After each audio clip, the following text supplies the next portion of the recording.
Today's lesson is titled Direct Variation. Direct variation you've actually already learned in 6th and 7th grade. You just didn't learn these words. Direct variation actually means proportional. Have y'all learned the word proportional since 6th grade? Yes. So nothing you're going to learn today is new. You're just going to learn that the word direct variation really means, write this down, proportional.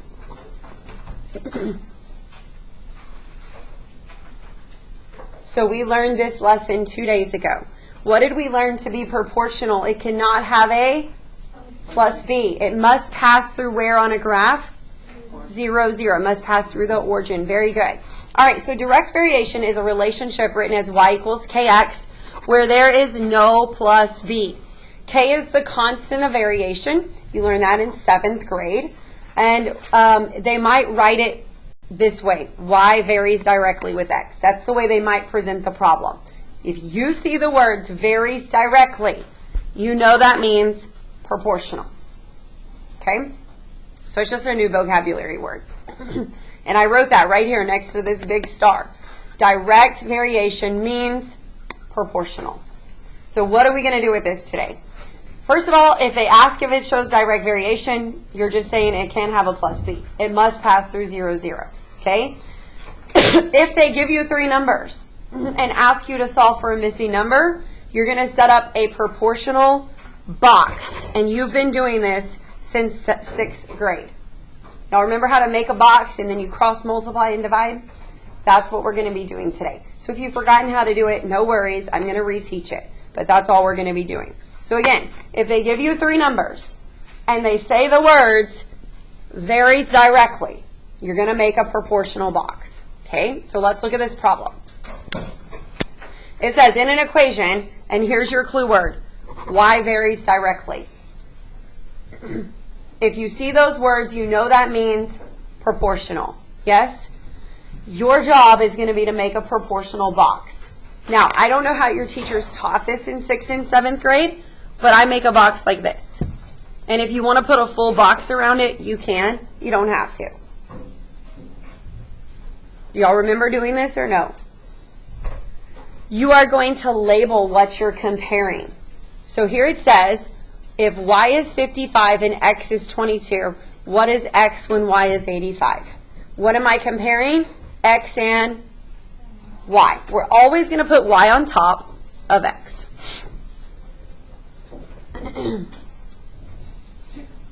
All right, so where would I put y is 55? Do y'all see y right here? So 55 is going to go on top. Where is x equals 22 going to go? On bottom where it says x. Do y'all see how easy this is?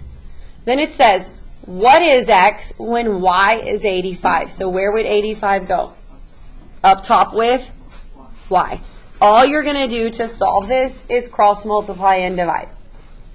So which can I cross? I can't cross multiply here. There's nothing here. Do y'all agree? So I'm going to cross multiply these and divide by the leftover number. So you're going to multiply 85 times 22, hit enter, and then divide by 55. And that's your answer.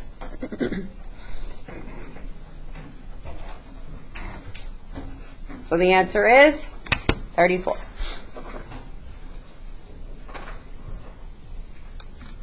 Okay, let's go try to do this word problem to the right. Again, if they give you 3 numbers and ask you to solve for a missing number and they say the words varies directly, you're going to make a box. So let's read it. It says the amount Ricky charges for his lawn service, here's your clue word right here, varies directly. The minute you see those words, you can make a box. So you just go make a box like this. If you want to put the full box around it, you can. I'm waiting for everybody to make a box. The next thing you're going to do is ask yourself, what 2 things are they comparing?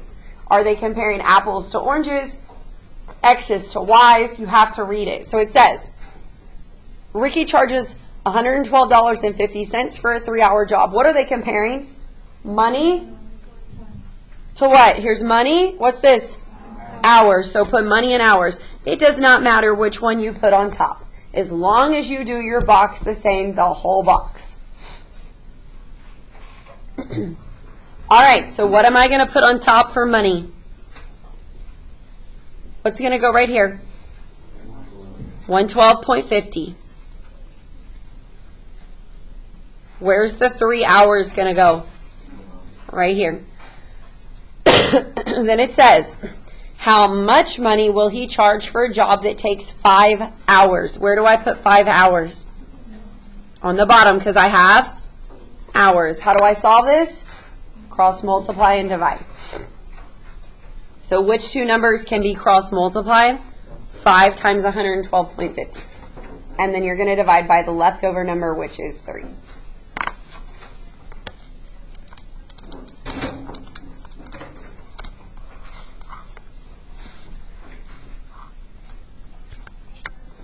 And then I'm going to divide by 3.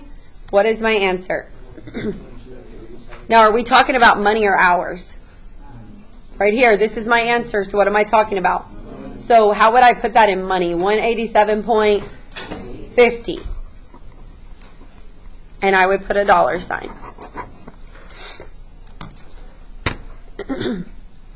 What do y'all think? Easy on making a box? Okay, so that is if they give you 3 numbers, yes? What if they only give you 2?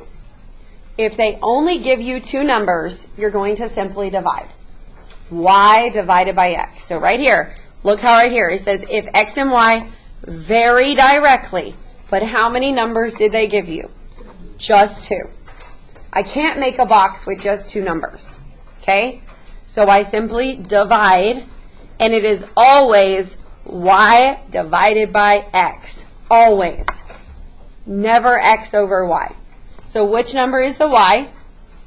So 288 divided by 32. Now stop and look at the answer choices. What's the only logical answer based off of what I have taught you?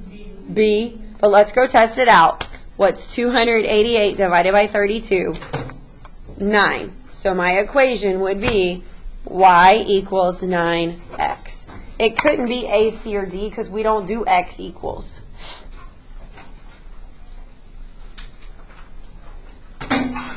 Let's see. Now look at this one. Can I mark out any because they're written wrong? No, they're all written correctly. How many numbers did they give? Did they say varies directly? I can't make a box because they only gave me 2 numbers. So what am I going to do? Divide. What has to go on top? The y. So the y is 36. The x is negative 3. What is 36 divided by negative 3? Negative 12. So which answer says y equals negative 12x? D.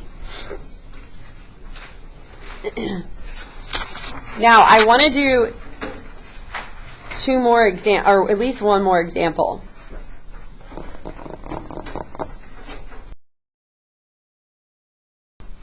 So we're looking at number 3 on your assignment. It says a factory can produce 18,000 toy cars in an 8-hour shift. Okay? At this rate, in how many shifts could the factory produce 90,000 toy cars? Okay, so what am I comparing? Toy cars. So y'all are writing toy cars.